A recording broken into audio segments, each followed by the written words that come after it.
Hello friends and welcome back to the channel. For the Winter of Woe Week 1, we have this Absorbing Man boss here with 1.2 million health. Let's break down the nodes a bit. So he's going to be immune to all damage over time effects. So if you try to apply a dot effect, he is going to increase his morph charges and he's going to get a little bit stronger.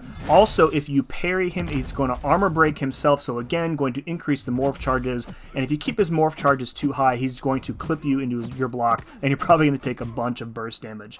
The other big node here is buff toggle unstoppable, and this is the most problematic node because while he's unstoppable, if you don't have a counter to it, you're going to end up dying from brute force degen. So with Sandman here, the objective is to get to your special 2 as quickly as you can without dying, and then pretty much just spam it from there to get as many decelerates up as possible. You can see me heavy countering his special attacks to knock him out of his form. Sandman's damage is all physical, of course, so you want him either in the magma form or in his normal human form in order to deal the most burst damage off of your heavy attacks.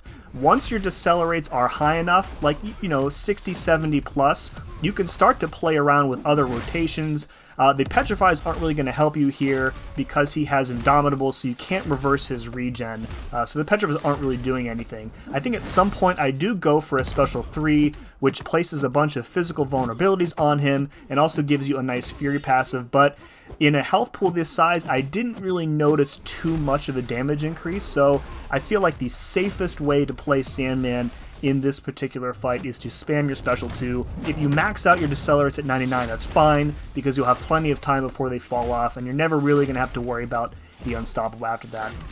The main thing here is that you want to have him in his Uru form as little as possible because he gets massive physical resistance there, and all of your hits, as you can see here, are going to be doing very little damage. So as much as you can, heavy counter those special attacks, knock him out of his form, or keep him in his magma form.